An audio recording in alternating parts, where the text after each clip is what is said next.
में ज्यादा नंबर वाला का अगर होगा तो अगले शिफ्ट में उससे कम नंबर वाले का भी सेम इक्विवेलेंट माना जाएगा, और फिर अगले शिफ्ट में उससे भी कम नंबर वाला होगा, लेकिन यानी किसी को अगर 60 नंबर है, किसी को अगर 60 नंबर है फर्स्ट शिफ्ट 1 में, और तो किसी को शिफ्ट 3 में अगर 55 नंबर है, तो ये दोनों समान माने जाएंगे।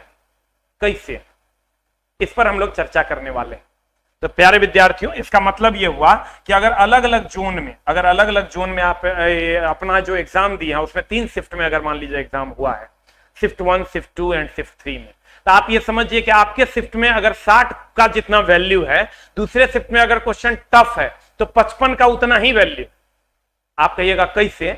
और तीसरे शिफ्ट में अगर उससे भी ज्यादा टफ है तो भैया 52 का भी उतना ही वैल्यू है जितना पहले शिफ्ट में 60 का। कैसे, उसका क्या फॉर्मूला है, उस पर हम लोग चर्चा करने वाले हैं। What is percentile?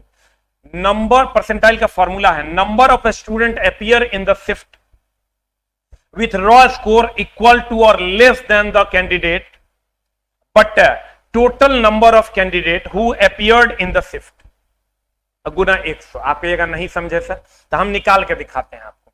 ये नॉर्मलाइजेशन के बारे में हम लोगों को नहीं जानना है, ये क्या है, इसलिए नहीं जानना है कि अब नॉर्मलाइजेशन हुआ नहीं है। हम लोग आते हैं परसेंटाइल में। मान लीजिए हम 3 शिफ्ट लेते हैं, शिफ्ट 1 जो इजी था, शिफ्ट 2 जो मॉडरेट था, और शिफ्ट 3 जो टफ था।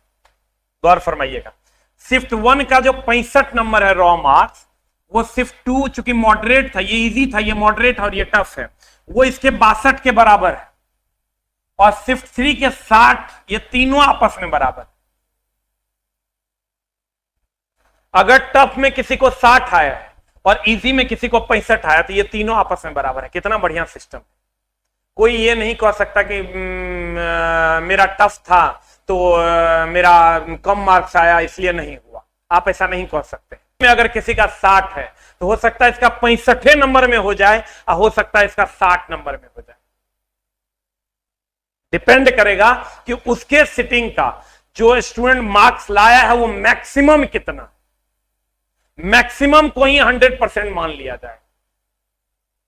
ठीक है, तो अब उम्मीद करते हैं आप ये समझ गए होंगे कि अगर इजी शिफ्ट का जो 65 है वो मॉडरेट का 62 के बराबर होगा, और ये टफ के 60 के बराबर। अब कंक्लूजन पे आते हैं।